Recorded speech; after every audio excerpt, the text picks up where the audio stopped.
Welcome to the Commander's Journey, a journey for new Commander players ready to uncover their hidden magic potential. Welcome back. I'm Joel. And I'm Alex. And here at the Commander's Journey, we are excited to bring you Strixhaven, School of Mages, the new set. So we're going to do our top 10 again, Alex, or we keep confusing. Like it's each of our top fives, but we're just going to call it. We just like swapping back and forth. Let's go back and forth. It's just our top 10 favorite cards from the set, which means they're the absolute best. Nobody else's opinion matters except ours. So I'm sure you are going to love our picks. No, but there's just a lot of cool cards, a lot of fun cards that we put together on a list for you in case you're interested in that kind of thing. Yeah. We can just hop right into it, Joel. We got a lot of ones to hit today. God, we do. Okay. I was just enjoying this little video on Magic's front page. Let me not do that and eggs out of here. And let's start with our first. So we always start with the sleepers, and then we count backwards from top 10 or our top 5, 5, 4, 3, 2, 1. So let's go with your sleeper or your underrated card, Alex. Yeah, our sleeper is just whatever card we don't think is getting as much attention on this set's release as it should be. My pick for this set is Fervent Mastery. 3 red and a red for a sorcery. It says you may pay 2 red and a red rather than pay the spell's mana cost. If 2 red and a red cost was paid, an opponent discards any number of cards and draws that many cards. Search your library for up to 3 cards, put them into your hand, shuffle, then discard 3 cards at random. Wow. So I personally like this. I don't think I'll use the 4 mana version nearly as much as the 5, but this is one of the best red tutors I think that currently exists. It's like Gamble is the closest thing it is to. And Gamble lets you get 1 card, and then there's a chance it could go wrong. But Gamble's a single card. If you want 2 red tutors in your mono red deck, either you have to go for something more specific, like can you tutor for an artifact sometimes, or a dragon, or goblin, or some other red creature, or type. This lets you grab whatever you want, but you might potentially you'll gamble at least one of them away, unless you have a very large hand. But this one still is fantastic. I mean, you just go get your 3 cards you need, keep one of them hopefully at least, and for 5 mana, it's the only thing that really does this to this level in red. Yeah, I think some people know as good as it is, but it's still undercosted right now, and 3 cards, so it could be any card. But I think this is like Gamble, but with like higher rate of return, because. Yeah. You're guaranteed almost. I mean, the odds are you're going to keep at least one of them. The odds of you discarding all 3 of the cards you actually tutored up is highly unlikely. And that's assuming, of course, you had some cards in your hand at first. If you had no cards in hands and you drew 3 and then you have to discard 3, you're kind of setting yourself up there. But with that exception, don't you're dead on, move. Joel. Chances are one of them will be correct. Don't make that move. There you go. Okay. Sometimes you got to prove dominance at the table, Joel. You just got to let your I'm just going to gamble 3 and I'm going to throw them away, and you can't do nothing about it. Exactly.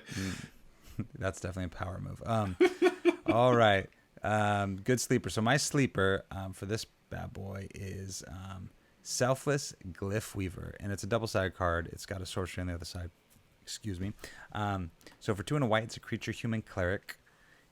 A 2/3, and it says exile Selfless Glyph Weaver, and creatures you control gain indestructible until end of turn. So there you go. Protect everything from a board wipe. Well, not necessarily a board. Yeah, a destroy board wipe, right? Or protect everything from creatures coming in or whatnot, or even on attacks if you want to be aggressive. The other side is a board wipe. It's Deadly Vanity 5, black for a sorcery. Choose a creature or planeswalker. Then destroy all other creatures and planeswalkers to save a thing. And funny thing is, it says choose a creature or planeswalker, so you can actually even save somebody else's thing if you really want to get political. But probably going to save your own thing.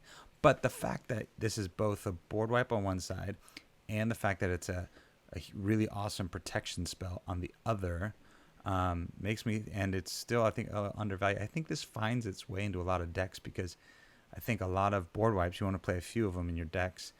If you have too many board wipes in your hand, you feel like, oh, these are dead cards, right? Or like, I don't need a board wipe. This is a board wipe, but also gives you something else to do. So if you don't need it as a board wipe, you have this awesome protection spell. So I think this one is pretty good. Yeah, definitely the flexibility really shows off here. Both sides are extremely playable, and you're paying for that just to have the flexibility.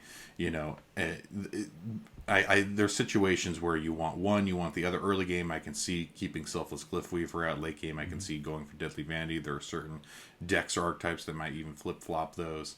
You know, this is a very flexible card, Joel. I definitely like this pick. And in black white, if it's a creature, you play it and it dies, goes to a graveyard. It's a creature that you can recur, put it back in your hand, but then you can play it as a sorcery. So it's also pretty easy to get back. Yeah, these are the colors you can really Sun grab Titan that gets again. it. Sun Titan gets it back. Yes. So there you go. That's scary. All right, so you're number 5 or our number 10, whatever you want to say. Let's go with it. We're in it. So my number 5 is a card that my only complaint is it could have been just a hair better. Venerable War Singer is my number 5. It's 1 red and a white for a creature spirit cleric. Has vigilance and trample. It says whenever Venerable War Singer deals combat damage to a player, you may return target creature card with mana value X or less from your graveyard to the battlefield, or X the amount of damage Venerable War Singer dealt to that player. It's a 3/3. So my only complaint with this card, Joel, is why wasn't this a legendary? I would have built a deck around this in a heartbeat. Yeah. I was literally sitting there like doing triple takes, like why isn't this card legendary? But it's still a fantastic card. This I like in a lot of different deck archetypes. You know, you can get creatures for free basically as long as you swing in strong with Venerable War Singer. You know, at minimum it's generally a 3/3. So you can get a 3 or less mana creature from your graveyard to the battlefield as long as you didn't get blocked. You know, and so you can pull that out. But if you just pump this up a little bit, you know, combine it with, you know, maybe you have a Voltron deck, right, and you want to throw some auras or an equipment on this, get a little bigger. This is one of those ones that I think, especially, it's really aggressively costed, especially in Boros, is going to be a standout in a deck you put it in that even cares about this a little bit. Yeah, especially because you're in those colors, you're going to be able to get that equipment, that aura to pump it. Hey, man, if we build a cube, we can always have have our house rule make this one of the commanders. I definitely would love that. This would be fun. I was very happy with Boros and stuff. I went in liking the flavor a little bit, but still, it's like if you saw our one episode on that, I never picked Boros as much as I have in this set. I really am liking Boros with the graveyard theme. It's really cool. Yeah, it's got some really spicy things for sure. Okay, my number 5 is one of my favorite colors. It's in black. It's Auric Lormage, 2 black for a creature human warlock. And you tap it to search your library for a card, put it into your graveyard, then shuffle. If it's an instant or sorcery card, put a +1/+1 counter on Auric Lormage. It's a 3/3. Heck, even if you're not in a Spellslinger deck like we were talking about, Alex, just the fact that you can go and search and put something in your graveyard and do this multiple times in a game, super powerful in black because you got so many ways to recur or play with your graveyard. I'm thinking of the enchantment creature from the new Theros set that had an effect like this, but if I remember, it cost 2 more and it wasn't repeatable. It was just on ETB. And it wasn't, maybe I'm remembering part of that card, but this is aggressively costed. You can do it over and over and over again. There are so many decks that want to get those tutors into your graveyard. That is where they want to live in.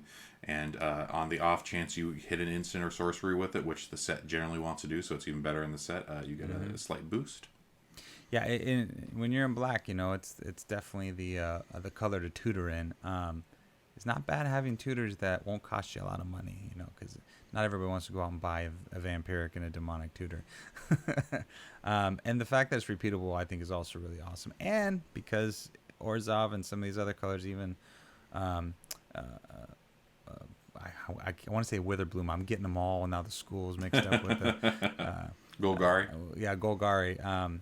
But I should say Witherbloom. They even play a lot with Graveyard and the stuff in this set. So Auric Lormage, great card. That is my number 5. So what's your number 4? So my number 4 is a very flexible card. I definitely think this can also play into the politics. My number 4, it's a dual face card, is Wandering Archaic. That's the front side.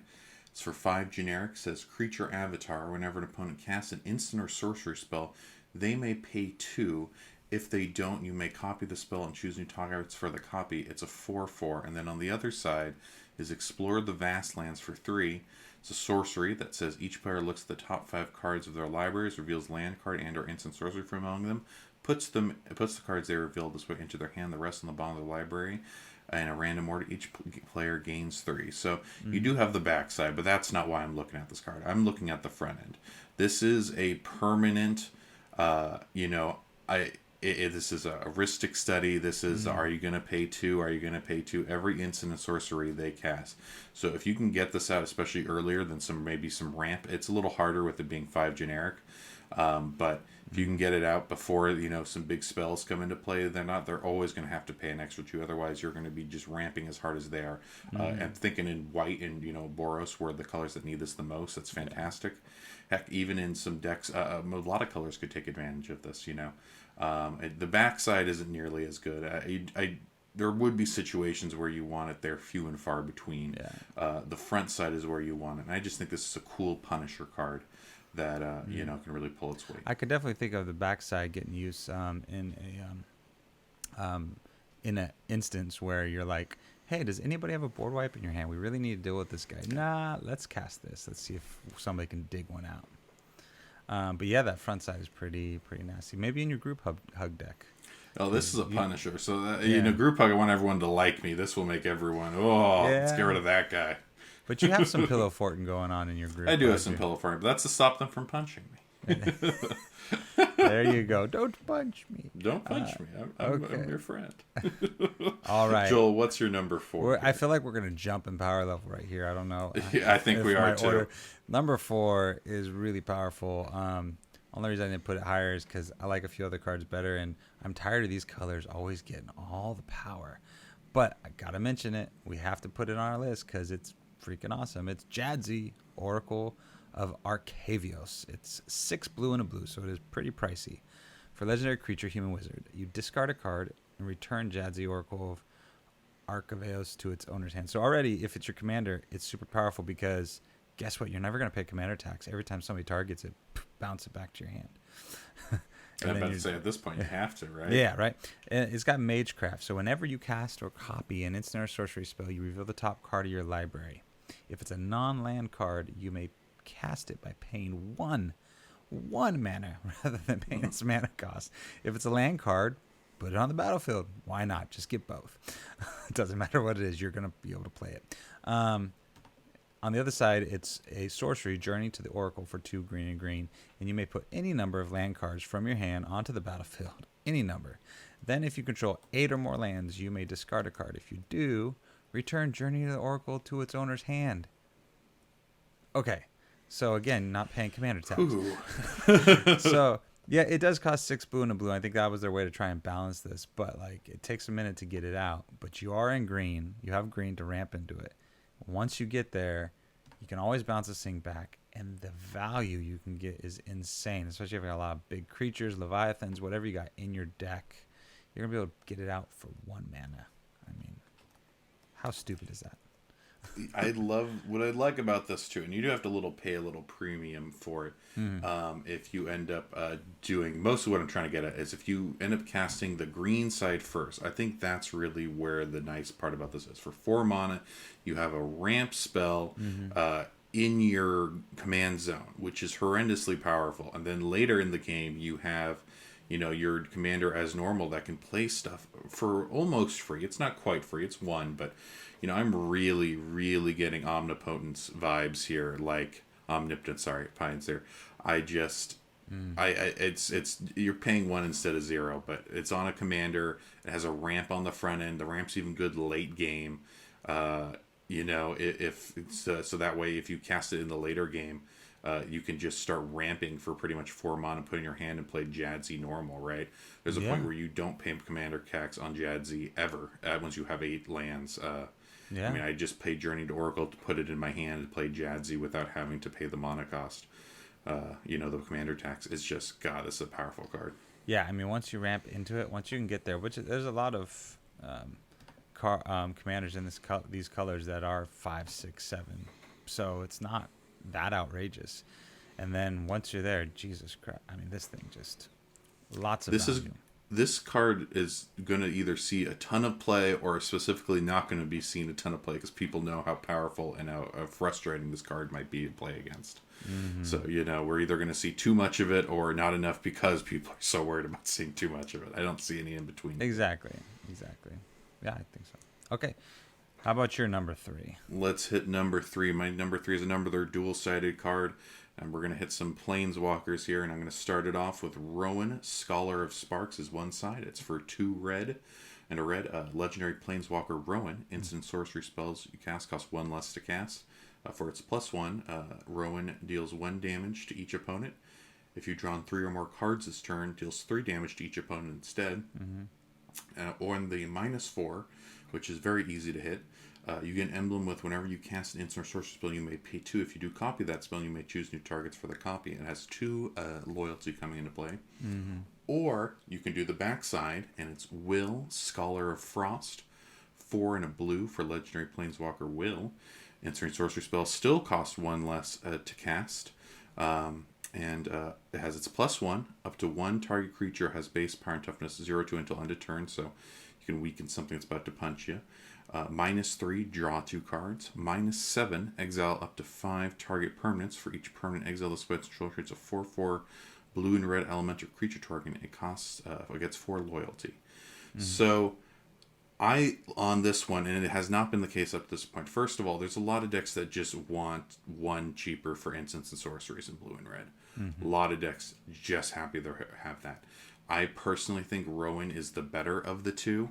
There will definitely be a lot of situations where Will is what you need because you need that draw 2 cards on it. For 5 mana, that's just what you need when it comes to play. But honestly, I think Rowan is the interesting standout, which has not been the case the last few times these 2 are printed. I like the fact that if you have a card draw deck, it does a lot, and if you just literally, you can get that emblem pretty easily that you can just start copying things at any point, and they can't do anything about it. You can just pay them on and do it. Rowan with forks. Rowan with forks.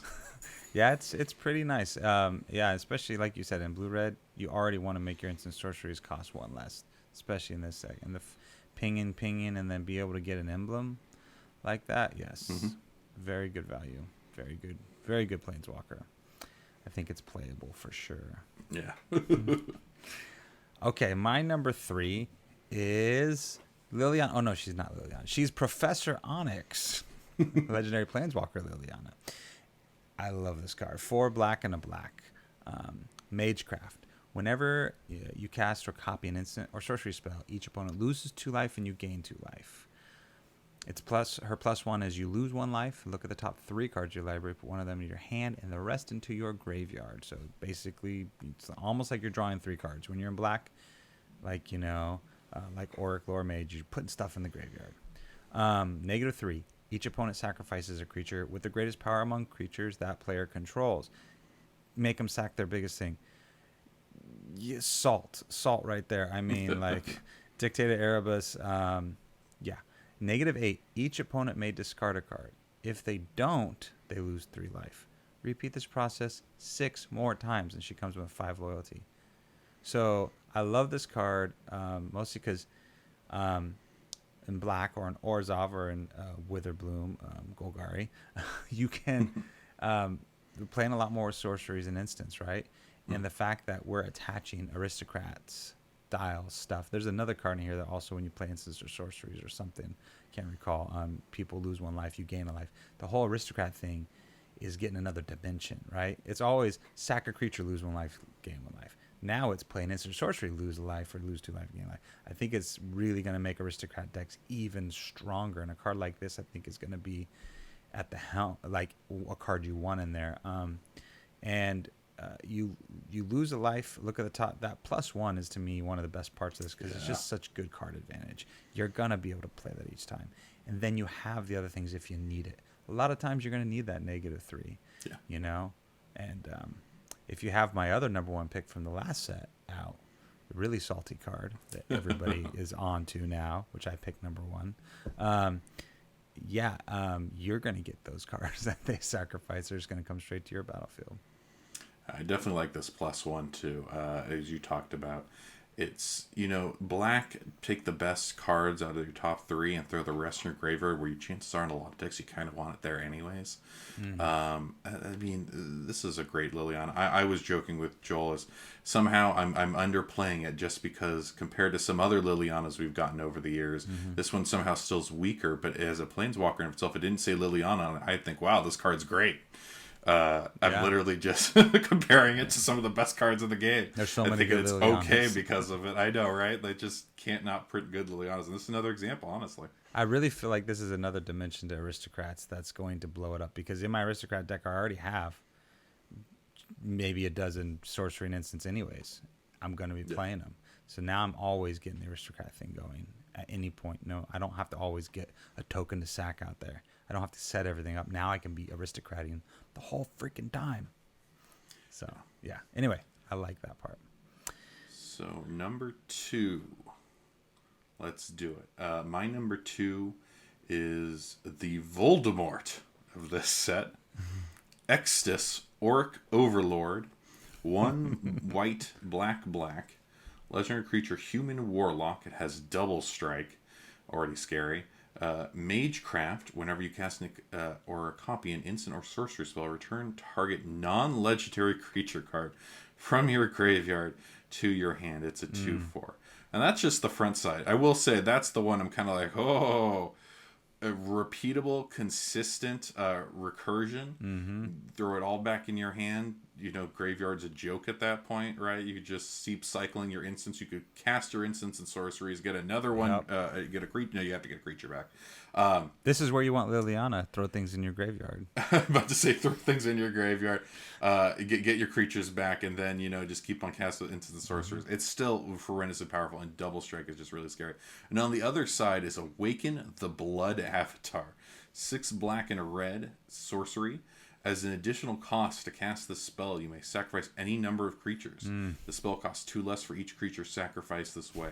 So in theory, you could sacrifice 3 creatures with it and only pay a black and a red for this effect. Each opponent sacrifices a creature. Create a 3/6 black and red avatar creature token with haste that says whenever this creature attacks, it deals 3 damage to each opponent. This card is just putting on the pressure all sorts of ways. You got one end that's like the sacrifice effect. You can even mirror the sacrifice across the board because you could pay, sacrifice 3 things and all your opponents have to sacrifice a thing. You get a giant avatar that comes out potentially, really early on in the game. And then for the rest of the game, you got Exodus just sitting here with his double striking self. So he's hitting hard. He has that first strike a part of it, and then he's able to just bring your creatures back for every spell you play. It's crazy. Oh my goodness.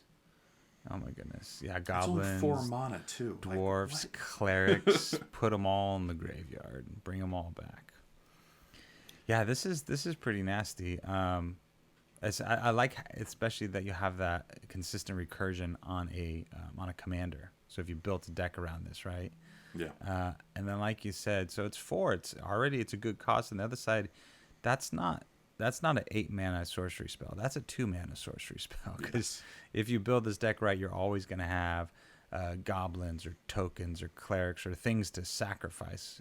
Throw in the graveyard, and you can get it right back with Exodus. It's not a big deal. It's not a big commitment. If you have Tear Grid out, no, it's your sacrifice. If you make them sacrifice.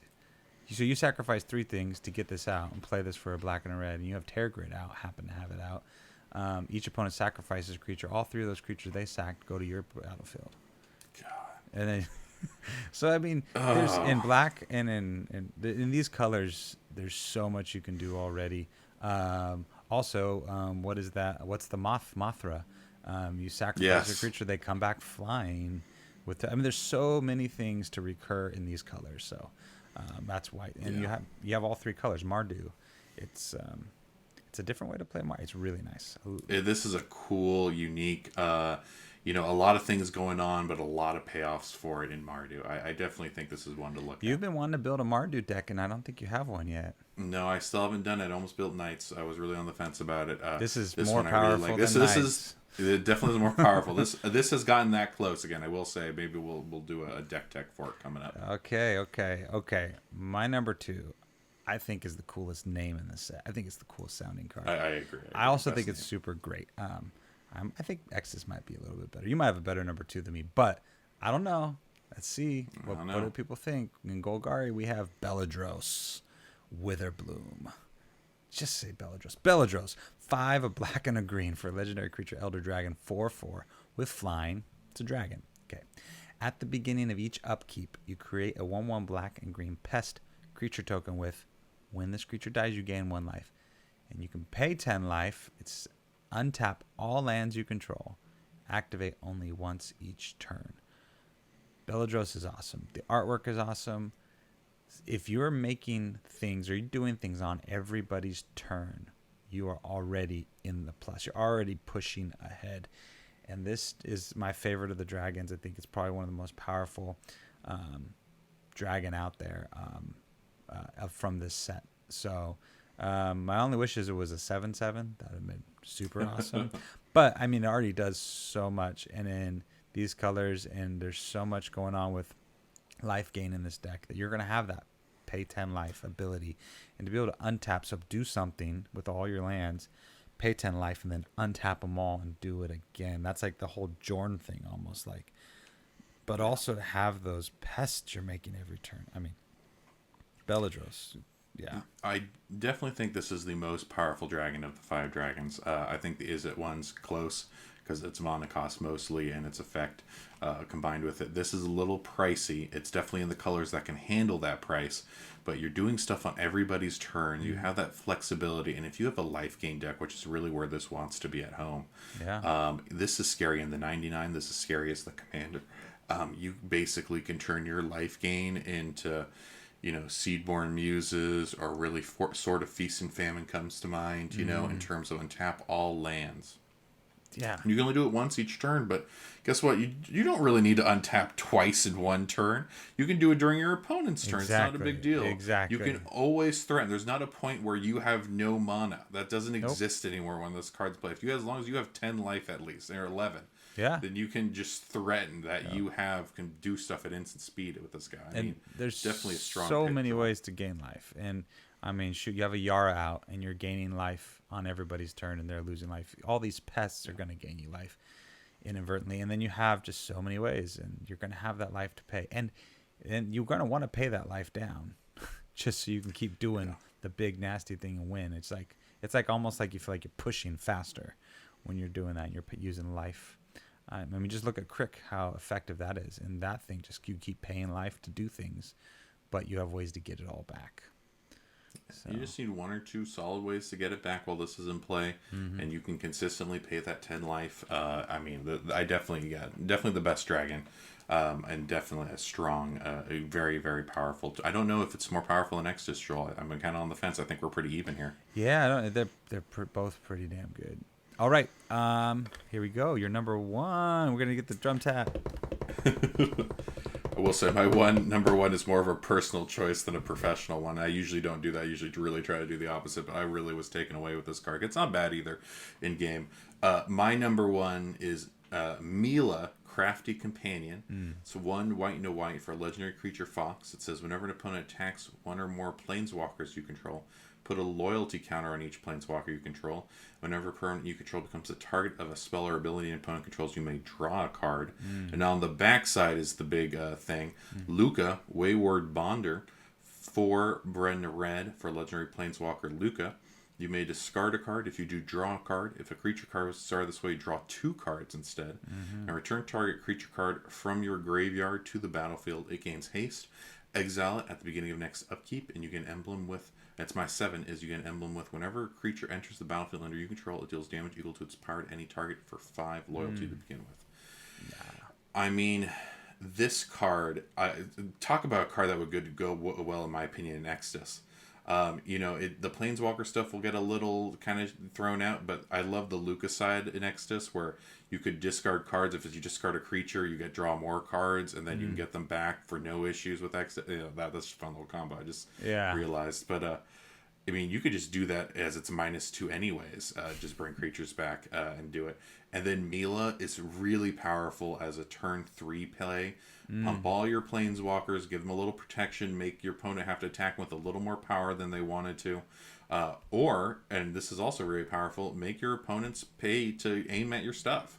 If they get you, they're going to target you. You're going to get some cards out of it. And then white, that's really useful. And Boros, that's really useful. Yeah. This card just... I mean, I never thought I'd be loving Boros as much as I do in this set, and this is really the flagship card for me to get there. This is really good. Luca and the Fox. I mean, these guys, and the fact that now you have a Planeswalker in the command zone. Yes. That happened. Yes, and now you got it. We got it as a double-sided card, and they both are really relevant. Yeah. Again, I was really high on Luca in the last set too, and Ikoria, I think it was my number 1 pick for number 1 or 2 during that set. This Luca might be a little bit better, man. That's what I'm saying. The other Luca's bonkers too, though. This one you could do so much on him. Like you said, you got the discard draw, you got the returning, you got a creature card from the graveyard, and you got this emblem. An emblem just like. If you get that out, man, that's nuts. What's that other commander? Perforos. It's like that Perforos effect, right? It's just very much so. Awesome. Love that number 1. Okay, my number 1 is less of a personal pick, but it's more of a I think this is going to be a badass card for a long time and go in a lot of decks. Pick, and that is Kazmina, Enigma Sage. It's 1 green and a blue for a legendary planeswalker, Kazmina. Its static effect is each other planeswalker you control has the loyalty abilities of Kazmina, Enigma Sage. Its +2 is Scry 1. Its -X is create a 0/0 green and blue fractal creature token. Put X +1/+1 counters on it. Its -8 is search your library for an instant or sorcery card that shares a color with this planeswalker. Exile that card, then shuffle. You may cast that card without paying its mana cost. And it comes with 2 loyalty. I love this for 2 reasons. I love this card for its static ability and its +2 scry ability. That to me is the only thing I'm looking at, because you put this in a deck with your other favorite planeswalker that only has a +1 ability. And you need to get that card quicker. You need to get that planeswalker quicker to your ultimate or to something. Guess what? You're going twice as fast now. And to be able to scry is not a joke either. I mean, be able to scry is nice. It's good. It's a little bit of card advantage. But to be able to take whatever other planeswalker you have and give it a +2 ability. What about all those static planeswalkers that can't even plus? Right? Those are the cards I was thinking from War of the Spark. There's so many planeswalkers, all they can do is minus. Now you can use them to plus and go higher to protect themselves or to use their abilities again and again and again. It's just, I love this card. I think for 3 mana, it's going to come out quickly. That static ability is going to help all your other planeswalkers. This definitely goes in a deck that runs multiple planeswalkers. That's where it's good. But yeah, so on its own, I don't think it's great, but paired with other planeswalkers, I think this card is very, very good. And its -X isn't terrible either. Like if you have a bunch, you've built this thing up and nobody's paying attention to it, they're thinking, oh, we don't care. That's what I think is going to happen. People are going to play it and they're like, I'm not going to care about this. But as soon as it starts doing work, they're going to be like, okay, let me get rid of it. You can use that -X to make a huge token to protect yourself. And that's another thing you want, and to be able to protect your planeswalkers or just get it out there. So anyway, Kazmina, I really, really like. It's my number 1. Give all of your other planeswalkers +2 abilities, even the ones that can't plus. We both picked Super Friends for our number 1 pick this set. Did we? There's a lot of powerful planeswalkers in and this set. Neither of us have a Super Friends deck. No, and yours is a little more than mine is, but definitely they both have the inklings for it. That Kazmina is a great pick, and wholeheartedly agree. Talk about, I mean, I know a lot of people are freaking out over Liliana or some other things, but I think Kazmina is being freaked out with a bit, and rightfully so. Yeah. Just trying to think of more of those planeswalkers. I'm gonna look through more of my planeswalkers now. Especially check out those planeswalkers that just have negative abilities. Yeah. That you can't replus. Like once you get them down low, it's like now it's gonna die because it's only at 1 loyalty. Well, guess what? With Kazmina, not so much. Or the ones All those War of the Spark Planeswalkers right there. Or the ones you want to get to your ultimate faster. You're going to get there quicker. There you go. Well, that does it. That is, those are our picks. I mean, so yeah, Strixhaven, man. This looks like a fun set. It's exciting, and we didn't include the Commander 2021 cards that came out alongside this, or will be. We'll do that next week. But we just focused on what's in the set, and boy, does it have a lot to offer in Commander, not even being Commander set. It sure does. So yeah, I mean, I think next week let's maybe get together and talk about some of these Commander cards and the Commander sets. So all right, yeah, we're a small channel, so if you don't mind, go ahead and give us a thumbs up, give us a like, leave a comment, subscribe. We really appreciate the feedback and the interaction. Yeah, and same thing, we are teeny tiny. If you want to get any of these cards, you're interested, or just thinking about getting some singles in the near future, we'd appreciate if you use our affiliate link. It's down in the comments, in the description of the video. That just click on it, go shopping on TCG Player. We'll get a little bit of something when you're done. It's not very much, but trust me, it really keeps me and Joel going. All right, thank you guys so much. Until next time. See ya.